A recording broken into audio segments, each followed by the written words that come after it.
আমি তোমার ঠোঁটে কিস করব। কথাটা শুনে আমি রীতিমতো চেয়ারে বসে থেকে থতমত খেয়ে পড়ে যাই। কথাটা আমার এখনো হজম হয়নি। এই মুহূর্তে রাত্রি বই পড়তে পড়তে কথাটা বলল। আমি নিজেকে সামলে উঠে চেয়ারে বসে রাত্রির দিকে ঘুরে অবাক দৃষ্টিতে তাকাই। কি বললি তুই? তুমি শুনতে পাওনি? না, আবার বল। আমি বললাম, আমি তোমার ঠোঁটে কিস করব। এসব বাজে কথা কোথা থেকে শিখেছিস বলতো? কেন স্কুলে আমার বান্ধবীরা বলে ঠোঁটে কিস খেলে নাকি অন্যরকম অনুভূতি পাওয়া যায়, তাই তারা তাদের বয়ফ্রেন্ডকে কিস করেছে। আমার তো বয়ফ্রেন্ড নেই, তাই তোমার থেকে চাইলাম। কথাটা শুনে আমি মাথায় হাত দেই।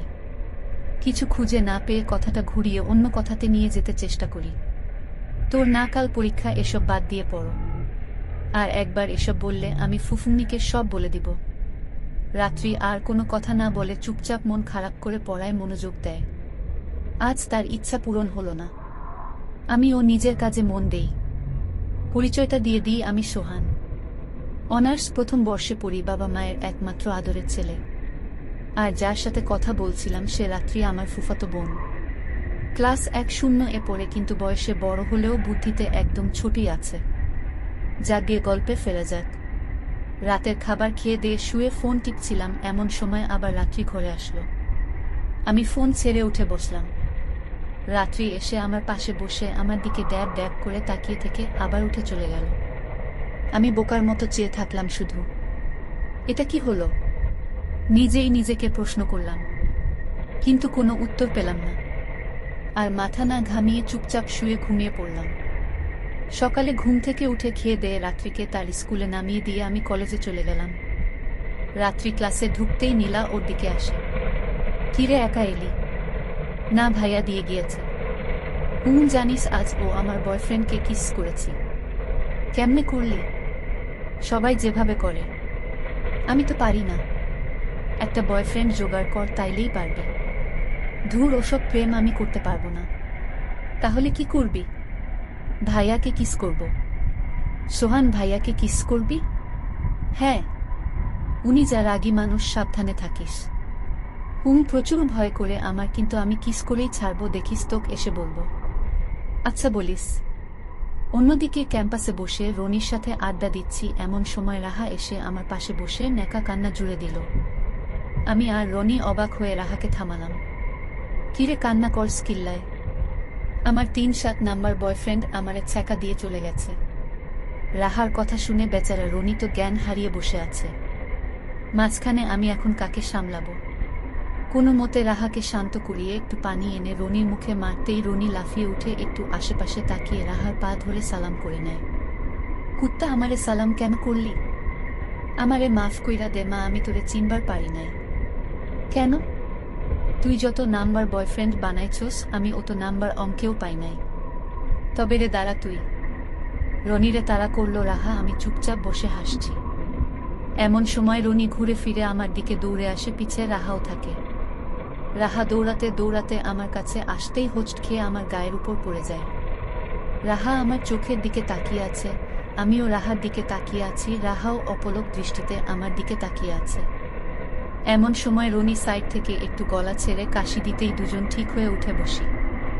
রাহা তো রনিকে গালি দিতে দিতে চলে যায়, আমি ক্লাসের দিকে যেতে থাকি রনির রাতে। মাম্মা ভালোই তো। কি? সেই মানাবে। খবরদার না, যা ভাবছিস মাথা থেকে ছেড়ে ফেলবি কিন্তু। কলেজ শেষ করে বাসায় এসে টিভি দেখছিলাম, এমন সময় দেখি আম্মুর সাথে রাত্রি এলো। আমি বসে বসে ইংলিশ গানগুলো দেখছিলাম। এমন সময় রাত্রি এসে আমার পাশে বসল। আমি একটু নড়েচড়ে বসলাম, কেননা ওর হাব ভাব আমার ঠিক লাগছে না একদমই। আমি টিভি দেখে আর চোখে ওর দিকে তাকিয়ে দেখি ও আমার ঠোঁটের দিকে তাকিয়ে আছে। আমি আবার টিভিতে মনোযোগ দিলাম। হঠাৎ ইংরেজি গানে একটা কিস এর সিন আসতেই রাত্রি আরও মনোযোগ দিয়ে দেখতে লাগলো। আমি তাড়াহুড়ো করে উঠে টিভি বন্ধ করে রুমে এসে ঘুমিয়ে পড়লাম।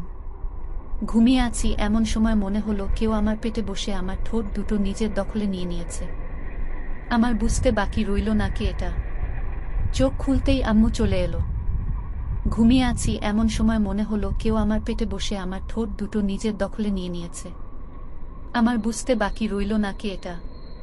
চোখ খুলতেই আম্মু চলে এলো। ভাগ্যিস আম্মু আসার একটু আগে রাত্রি আমায় ছেড়ে দেয়, নয়তো অবস্থা খারাপ হয়ে যেত। কিরে, তোর ঘুম হয়নি কেন? কি হয়েছে? এক জায়গায় যেতে হবে তো। আমি যাব না। আমি রাত্রি, তোর আব্বু সবাই যাচ্ছি, তুই বাসায় বসে কি করবি? যাবেটা কোথায়?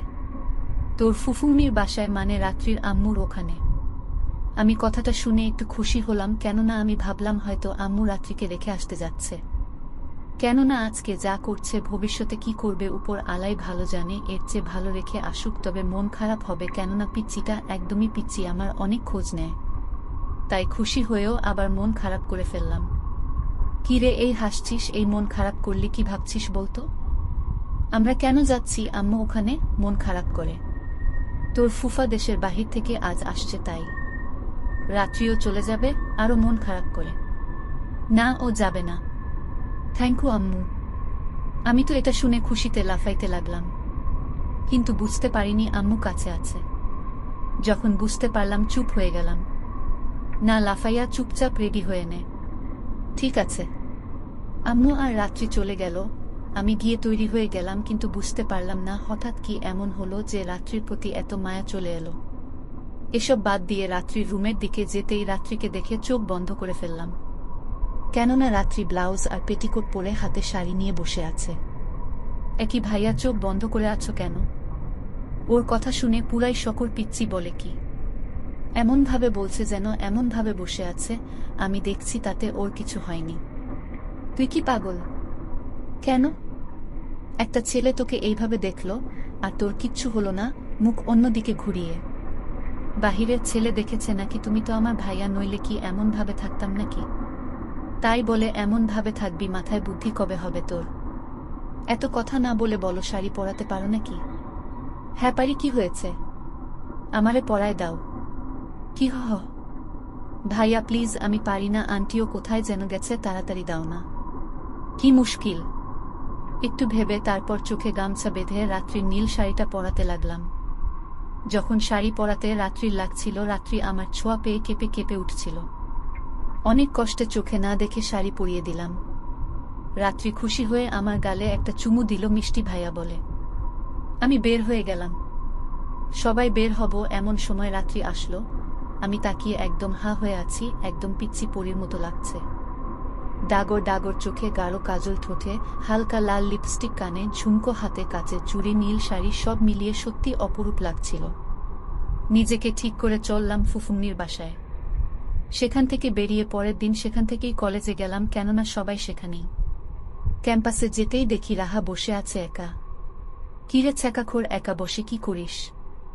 বিড়ি আছে? তোর কি মনে হয় আমি বিড়িখোর? তো তোর কি মনে হয় আমি ছ্যাঁকাখোর? শালি কথা ধরিস কেন এত? তোর কি কর্ম? আচ্ছা বাদ দে, রনি কই? হেতে নাকি আজ আসতে পারবো না?